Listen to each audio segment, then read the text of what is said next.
Quand tu vois ces choses, tu dois commencer à intercéder. Il y a des songes qu'on brise, il y a des songes qu'on télécharge. Est-ce que tu m'entends? Alléluia. La couleur verte. Le cinquième point, c'est la couleur verte. Le langage que Dieu utilise pour nous parler dans la fin des temps, le songe en fait partie. Dieu parle par des songes. La Bible dit Dieu parle tantôt d'une manière, tantôt d'une autre, et l'on n'y prend point garde. Si tu as des songes, tu dors, et Dieu te montre des choses en songe, ne les néglige pas. Parce que la destinée de l'homme peut être révélée en songe. Ce qui va t'arriver demain, ce que tu deviendras demain, la planification de tes ennemis, toutes ces choses peuvent être révélées en songe. Et ignorer un songe, ça peut être ignorer sa destinée. La Bible dit en Genèse, le chapitre 28, le verset 12, un homme du nom de Jacob va passer la nuit quelque part. Un lieu très simple. Il prend une pierre, il en fait son cheveu et il dort. Pour Jacob, ce lieu était un lieu très simple. Un lieu qui ne portait pas de marque de spiritualité. Et la Bible dit, pendant la nuit, alors que Jacob eut un songe, il voit une échelle au même lieu où des anges montaient et des anges descendaient. Quand Jacob s'est réveillé, il s'est exclamé en disant ceci, ce lieu est redoutable. Qu'est-ce qui a rendu ce lieu redoutable? Et qu'est-ce qui a donné à Jacob de changer de mentalité par rapport à ce lieu? C'est ce qu'il a vu en songe. Pour lui, ce lieu est un lieu simple. Pour lui, ce lieu est un lieu naturel. Mais le songe lui a révélé qu'il se trouvait sur une terre où des actions surnaturelles se passaient.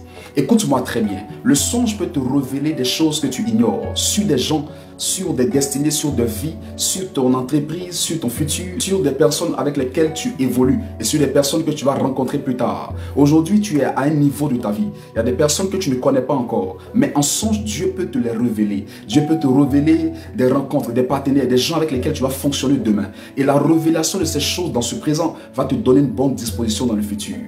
Fais attention à tes songes, ne les néglige pas. Plusieurs se sont engagés dans des relations, dans des amitiés, dans beaucoup de choses, sans prendre le temps d'analyser. Pourquoi? Parce que ces personnes ont méprisé et ont négligé des signes que Dieu leur a envoyés. Et parmi ces signes, il y avait des songes clairs où Dieu t'a parlé par rapport à cette relation, par rapport à ce travail et par rapport à cette activité. Sauf que tu as ignoré ceci. Le prophète, c'est bon. Avoir une paix spirituelle, c'est normal. Mais il y a des choses des fois que Dieu nous donne directement. Il y a des choses que Dieu nous montre directement. Et en songe, on peut recevoir des grâces. En songe, on peut recevoir des orientations. En songe, il y a des choses que Dieu nous dit, de sorte à ce que nous fassions très attention. Dieu n'est pas muet, Dieu parle. Sauf que nous avons un problème de compréhension et de discernement. Je dis à quelqu'un, le discernement est très important pour un enfant de Dieu. Si tu veux aller loin, il faut discerner. Parce que le temps, les circonstances, toutes ces choses-là sont fonction du discernement. Si tu n'as pas le discernement, tu risques de manquer ta saison, ton temps et ta gloire. J'ai à cœur aujourd'hui de vous parler de 10 types de songes que si vous les faites, ce sont des signes que votre bonheur n'est pas loin. 10 types de songes que si vous les faites, il y a plusieurs autres songes, mais je vais seulement toucher 10 types. Oui, plusieurs autres songes que Dieu peut vous montrer, que vous pouvez voir, qui peuvent symboliser le bonheur. Mais je vais parler seulement de 10 types.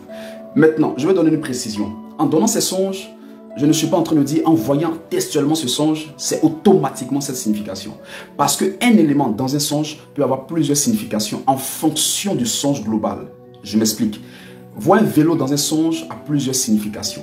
Le vélo, est-il utilisé? Quelqu'un le pédale? Est-il là sans toutefois bouger? C'est un sens.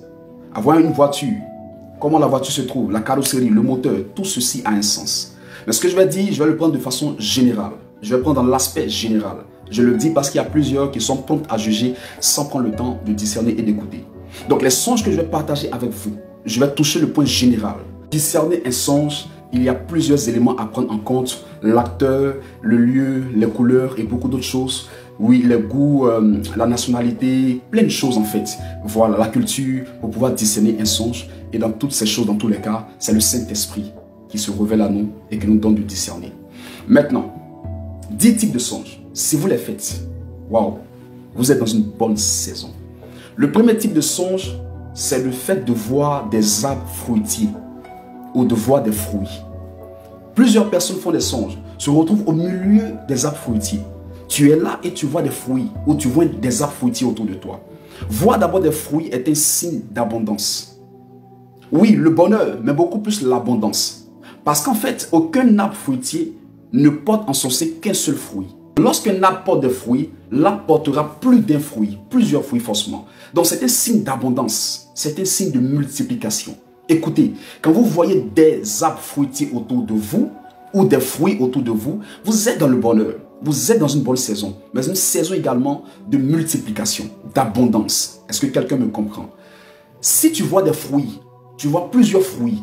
Il y a des fruits de façon spécifique qu'on pourra toucher un autre jour, qui ont une autre signification, qui parlent certes de bonheur, mais dans un autre sens. Ou certains fruits également, en les voyant, la façon dont le fruit se présente peut donner une autre signification. Par exemple, un fruit pourri a une signification.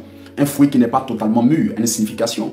Mais voir un fruit déjà symbolise que la saison de grâce se présente.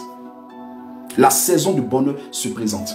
Voir des arbres fruitiers autour de toi symbolise, tout en parlant toujours du bonheur, que tu es entouré en fait de bonnes personnes. Donc des personnes capables ou susceptibles de t'apporter le bonheur. Pourquoi? Parce que l'arbre dans le règne de l'esprit symbolise l'homme. L'homme est comparable à l'arbre. Quand on parle de l'arbre, c'est l'homme. Est-ce que quelqu'un me comprend? Le psaume 1 dit quoi? Il est comme un arbre planté près d'un courant d'eau. Donc l'arbre ici est comparé à l'homme. Donc si vous voyez des arbres fruitiers autour de vous, cela symbolise que dans votre sillon, dans votre environnement, vous êtes entouré de bonnes personnes. Donc des personnes susceptibles de vous apporter un bon soutien. Alléluia. Je prie pour quelqu'un qui voit dans son rêve des fruits, que la saison de bénédiction, de bonheur, de faveur s'active au nom de Jésus-Christ. Tu ne perdras pas cette saison au nom souverain de Jésus-Christ. Le deuxième songe que si tu vois, si Dieu te le montre, symbolise le bonheur, parle du bonheur, c'est l'aigle. Si tu as un songe où tu vois l'aigle, je n'ai pas dit un pigeon, je n'ai pas dit un poulet, je dis l'aigle. Est-ce que quelqu'un m'entend? L'aigle, c'est les hauteurs. Lorsque tu vois l'aigle, cela symbolise que ta vision des choses vient de changer. C'est que tu as acquis en maturité. C'est que tu viens de quitter de l'étape de l'enfant, de la bassesse, du bas niveau à un niveau supérieur. L'aigle ici matérialise une vision plus claire, une vision plus précise. Ça indique que la saison dans laquelle tu te trouves, les choses vont se clarifier autour de toi. La vision sera plus précise. Les choses seront plus nettes autour de toi. Oh, Dieu te montrera des choses plus claires que tu vas toucher, qui vont fonctionner. Voir l'aigle dans une vision, c'est aussi le symbole de la montée. Vous savez, l'aigle, ce n'est pas la bassesse. L'aigle aime les hauteurs. Ça veut dire que Dieu va te faire monter. La Bible dit en Ésaïe, il dit, mon serviteur montera, il montera plus haut. Dieu te fera monter, Dieu te fera grimper. Je ne sais pas à qui je parle, mais tu es semblable à un aigle. Qu'est-ce que la parole de Dieu dit au sujet des enfants de Dieu? Il dit, ceux-là qui se confient en l'Éternel, prennent leur envol comme l'aigle. Oh, Dieu te fera monter. Vois un aigle, c'est que tu monteras. C'est que tu monteras. Mais au-delà de monter, tu seras un homme de challenge. Parce que l'aigle aime lorsqu'il y a le tourbillon, lorsqu'il y a le vent. Oh, c'est quand il y a le vent, la tempête, que l'aigle déploie ses ailes, que l'aigle se met au-dessus pour aller plus loin. En fait, la tempête vient pour démontrer à l'aigle que c'est ton temps et c'est ta saison. Oh, est-ce qu'il y a quelqu'un qui m'entend? Tu sens une tempête, tu sens un vent. C'est un signe que l'aigle que tu es sur le point de monter. Donc quand tu vois l'aigle dans une vision, c'est que la tempête qui est devant toi ne pourra pas t'empêcher de progresser. Bien au contraire, elle va te servir pour que tu montes. C'est la tempête qui permet à l'aigle de pouvoir monter encore et encore. L'aigle se met au-dessus de la tempête. C'est un signe de challenge. Est-ce que je parle à quelqu'un? Voir l'aigle, c'est le challenge. Voir l'aigle, c'est la montée. Voir l'aigle, c'est la vision précise. Tu sauras quoi faire. Tu sauras dans quoi s'aimer. Tu sauras avec qui évoluer. Ta vision sera plus claire. Tu ne feras plus n'importe quoi. La troisième chose, c'est la couleur en or. La couleur quoi? En or. Vois de l'or, une couleur en or. C'est le signe de la royauté. Tu te trouves dans une saison royale. Tu sentiras le goût de la royauté. Qu'est-ce que je dis? Regarde, même tes goûts vont changer. Ta façon de te vêtir, de parler, de faire. On va dire, mais lui là, il pense que quoi? Non, c'est pas ça. La saison là, c'est la royauté qui est active. Et qui dit royauté, dit discipline. Parce qu'il n'y a pas de disciple qui ne manifeste pas la discipline. Il n'y a pas de roi qui ne respecte pas des règles. Ça veut dire que dans la saison dans laquelle tu te trouves, tu te dois de te mettre dans une bonne disposition. Tu ne peux plus faire n'importe quoi parce que la saison de la royauté est arrivée. Et tu te rendras compte que le type de personne que tu vas commencer à fréquenter. Je ne suis pas en train de dire fréquenter quelqu'un qui est d'une classe basse pour parler comme ça. Pardonnez-moi si c'est mal dit. C'est mal. Non, c'est pas mal. Oui, Jésus était avec tout le monde. Mais je veux dire, dans cette saison-là, Dieu te fera rencontrer de hautes personnalités. Tu seras en contact avec la table des rois. Je suis en train de te dire que la saison dans laquelle tu te trouves, elle est royale. Et en fait, elle est royale en fonction de ce que tu rencontres. Elle est royale en fonction de ce qui vient vers toi. C'est parce que Jésus-Christ est le roi des rois que des rois mages sont venus vers lui. Quand tu es un roi, ça se distingue par le type de personnes qui viennent vers toi. Par des gens qui ont besoin en fait de tes services. Des fois tu te dis, mais attends, lui là, je peux lui apporter quoi? Il a quel problème? Non, tu ne comprends pas. C'est que la dimension royale vient de s'activer. Tu te trouves dans une saison où tes rencontres seront des rencontres de gloire. Où des personnes environnantes, les gens autour de toi sont des personnes de la haute classe. On t'invitera dans les hauts lieux. Mais au-delà de ça, tu as une vie qui est censée terminer dans la gloire. Ça indique que tu es un roi dans la peau. La couleur en or. Est-ce que je peux aller plus loin? Vois le poisson. Et donc nous sommes dans le quatrième type. Vois le poisson dans un songe. Le poisson dans un songe. C'est vrai que le poisson mort, sec, tout ceci a un sens. Mais je vais parler simplement du poisson. Vivant, c'est un bon signe. Le poisson est un signe de provision. Quand tu vois le poisson, c'est que la provision divine est sur le point d'arriver. Oh, je prie et j'appelle la provision de Dieu dans la vie de quelqu'un. Dans cette saison, quand tu vois un poisson en rêve, c'est que Dieu est sur le point de répondre par une provision. C'est que la provision de Dieu, le rechargement divin, la grâce est en train de venir vers toi. Donc le poisson parle clairement de la provision. Dieu est sur le point de te répondre. Ce pourquoi tu as prié, Dieu est sur le point de te répondre. Dieu est sur le point d'apporter la provision. Je déclare sur ta vie que Dieu t'apporte la provision par rapport à ce projet que tu as, par rapport à cette prière, par rapport à ce besoin. Au nom de Jésus, donne-moi Amen, au nom souverain de Jésus. Que ce songe-là s'accomplisse, que ce songe-là se réalise. Mets-toi en prière, ne t'arrête pas. Quand tu vois ces choses, tu dois commencer à intercéder. Il y a des songes qu'on brise, il y a des songes qu'on télécharge. Est-ce que tu m'entends? Alléluia. La couleur verte. Le cinquième point, c'est la couleur verte. Le vert est le symbole de la renaissance. Le vert, c'est le symbole de la résurrection. Le vert, c'est le symbole de la restauration. Voyez les arbres. Quand les arbres perdent leur saison, tout devient sec. Mais la nouvelle saison commence par des feuilles vertes. Les feuilles vertes indiquent la restauration de l'arbre. Lorsque le vert arrive, c'est le signe de la restauration. Si les feuilles sont sèches, c'est autre chose. Mais si les feuilles sont vertes, si tu vois, tu as un songe, tu es en vert, tu te retrouves dans de verts pâturages. Et quelqu'un peut comprendre déjà le psaume 23. Oui, il me conduit dans de verts pâturages. Donc quand tu vois une zone qui est verte, la verdure, c'est un signe de restauration. Oui, c'est que Dieu est en train de te restaurer. Tu as beaucoup pleuré, tu t'es beaucoup lamenté. Dieu te restaure dans cette saison. Vois le vert, c'est que Dieu veut te restaurer. C'est que les choses sont mortes, des choses étaient sèches. Et ces choses-là sont en train de passer à l'étape, oui, de la résurrection, des nouveaux départs, des départs nouveaux. Et je le déclare dans ta vie, au nom souverain de Jésus-Christ. Donne-moi Amen. Vois le chiffre 8. Et là, nous sommes au sixième point. Le sixième point, le sixième songe, c'est le chiffre 8. Est-ce que quelqu'un m'entend?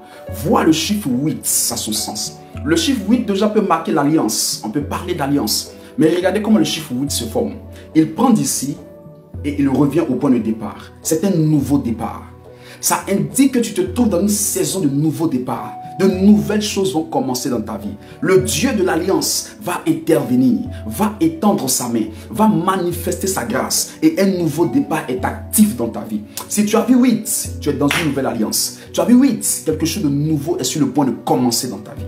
Vois le chiffre 8, c'est un nouveau départ, c'est une alliance. Est-ce que quelqu'un me comprend? Est-ce que quelqu'un m'entend? Et en parlant d'alliance, dans le même point, en allant beaucoup plus sur le point 7, il y a également l'arc-en-ciel, à l'image de Noé par rapport à son action posée. Et la Bible dit, l'arc-en-ciel est apparu pour montrer la joie de Dieu, pour montrer le pardon et pour montrer que Dieu commence quelque chose de nouveau, cette fois-ci avec quelqu'un, c'est l'arc-en-ciel. L'arc-en-ciel, c'est une alliance, mais qui indique ici que Dieu dit, ce qui était passé est dépassé. Là où j'étais fâché, c'est fini. Là où c'était pas bon, c'est terminé. Je suis sur le point de commencer quelque chose de nouveau. Noé a posé une action et la Bible dit l'arc-en-ciel est venu pour indiquer que Dieu dit une génération est passée. Je veux commencer avec une nouvelle génération. Si tu vois l'arc-en-ciel, c'est que Dieu t'appelle. C'est qu'il y a une alliance où Dieu dit je veux commencer avec toi. C'est qu'il y a une alliance où Dieu dit que je veux aller avec toi quelque part. En fait, s'il y a l'arc-en-ciel, c'est que Dieu te parle en parlant de choix. Une alliance, mais qui implique un choix. Oh, j'ai choisi Israël. Comme Dieu t'a choisi, comme Dieu m'a choisi. Vois l'arc-en-ciel, ça indique l'alliance, mais dans le domaine du choix. Vous dites, j'ai laissé tout tomber. Là, je me choisis quelqu'un. Le 8e songe, c'est le songe de l'échelle. Ah, je pense que Jacob a eu ce songe. Et il y a des personnes, vous avez un songe où vous voyez une échelle. C'est un signe de montée. Oh, c'est fini la bassesse. C'est fini la bassesse. C'est une montée spirituelle. Écoutez, une échelle nous permet de quitter la terre pour nous trouver dans les airs. Ah, Yakata. Lorsqu'il y a quelqu'un qui se met sur l'échelle, quand quelqu'un se tient sur une échelle, la personne n'est plus à terre. En fait, Dieu est en train de te dire, il te déconnecte des choses terrestres, il te déconnecte des choses charnelles, il te déconnecte des choses qui t'humilient, il te conduit maintenant dans sa présence. C'est un signe de montée spirituelle, de montée dans les affaires. C'est un signe de hauteur. Mais en même temps, c'est aussi un signe d'étape. J'appelle ça le Dieu du processus. C'est que Dieu t'indique qu'il va faire des choses avec processus. Remarquez, l'échelle a des marches. Et c'est un signe de processus, d'une marche à une autre. Dieu est en train de te dire, c'est vrai, tu es pressé, tu veux courir, mais calme-toi. Je vais t'élever, mais avec processus, de point à point. Signe de montée, montée spirituelle, montée dans les affaires, montée dans les finances. Je déclare, et pendant que je parle, quelqu'un m'entend. Je dis monte au nom de Jésus-Christ. Ne descends plus, mais monte. Est-ce que quelqu'un m'entend? C'est aussi un signe du secours divin. Oui, un signe du secours divin. Les anges montaient et les anges descendaient. Donc c'est un signe de secours divin. Il y a des prières que tu as envoyées. Il y a une réponse que Dieu va t'envoyer. C'est un signe de secours divin. C'est un signe de montée. L'échelle, 8e point. Le 9e point, les abeilles ou le miel. Les abeilles ou le miel. Le miel, il est doux, il est agréable. Oui, vous savez, il y a des recettes pour des guérisons, pour le miraculeux, où l'on utilise le miel. Le miel, le miel, le miel, il attire. Tu es dans une saison où des gens viendront autour de toi. Tu ne lutteras pas, mais des gens viendront autour de toi. Est-ce que tu l'as remarqué quand tu as eu ce songe-là? Des gens, regarde, tu ne forces pas. Mets le miel quelque part, des fourmis viendront là. C'est une saison d'attraction. C'est une saison où tu vas, oh my God, sans fournir de force. C'est comme ton étoile commencera à briller et des gens viendront comme ça vers toi. C'est une bonne saison. Ça parle de bonheur, le miel. Ça parle d'abondance toujours. Ça parle de bénédiction. Ça parle bien plus d'attraction. C'est que tu vas attirer ce qui est bon.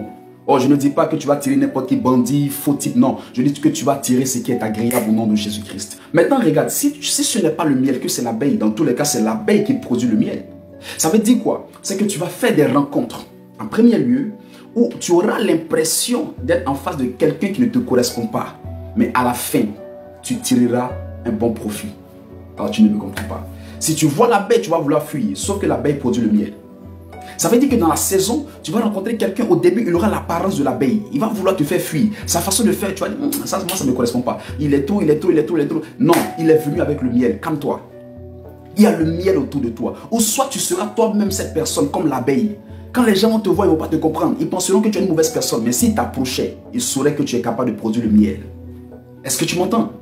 Donc l'abeille, le miel, c'est être capable de produire quelque chose de bon qui va bénir les autres. C'est être une source de bénédiction. Mais au départ, les gens ne vont pas comprendre. Mais après, ils comprendront que oui, certes, tu es l'abeille. Mais derrière toi, il y a une capacité à produire le miel. Ou si tu vois le miel, c'est que tu es capable d'attirer et de vivre une vie en abondance. Le 10e et le dernier songe, c'est la graine. Donnez-moi amen. La graine est beaucoup plus mystérieuse parce que tant qu'elle est en vie, si elle n'est pas sous la terre, si elle n'est pas en décomposition, elle n'a pas de sens. La graine est un mystère et Jésus est comme une graine. Il fallait qu'il soit sous la terre pour qu'il y ait la multiplication. Il fallait qu'il soit sous la terre pour que l'humanité, oui, des personnes de sa race se perpétuent, se multiplient. La graine est un signe de multiplication. Mettez en terre une graine d'arachide. Vous aurez une plante d'arachide sur laquelle il y aura beaucoup de graines d'arachide. Beaucoup de coques d'arachide. Une seule graine pour plusieurs autres après. C'est un signe d'abondance. Oh, si tu vois une graine, n'aie pas peur. Oh, la saison va paraître au départ comme une saison qui est en train de mourir. Mais fais attention, n'aie pas peur. Dans cette saison, tu vas te multiplier. Dans cette saison, tu vas te perpétuer. Dans cette saison, Dieu va te multiplier. Dieu va multiplier des choses autour de toi. Voir la graine est un symbole d'abondance. Est-ce que quelqu'un est béni par ce message? En voyant ces 10 types de songes, Dieu vous donne un signe que vous vous trouvez dans une bonne saison. N'ayez plus peur. Si vous avez ces songes, commencez à prier. Téléchargez cette grâce, téléchargez cette faveur. Appelez à l'existence cette chose qui se trouve dans le règne de l'esprit, dans le physique, au nom souverain de Jésus-Christ. Est-ce que quelqu'un a été béni par ce message? Je l'ai dit, en voyant ces choses, Dieu est en train de vous parler. Il peut y avoir d'autres significations en fonction maintenant de tout le songe, de tout le rêve. Mais déjà, ces éléments fixes symbolisent le bonheur, symbolisent la grâce, symbolisent l'attraction, symbolisent la faveur. Et je veux déjà m'appuyer sur ces songes en tant qu'oracle du Seigneur et prophétiser sur ta vie. Je déclare que tu entres dans ta saison de grâce, dans ta saison d'abondance, dans ta saison de faveur, au nom souverain de Jésus-Christ. Que Dieu te bénisse. Ne garde pas ce message pour toi seul. Sois un évangéliste. Partage-le à 5, 6, 7, 10 personnes dans plusieurs groupes. Invite quelqu'un à le suivre. Tape quelqu'un en commentaire. Il laisse la puissance de Dieu travailler dans la vie de cette personne. Laura Jacob, votre serviteur. Shalom chez vous.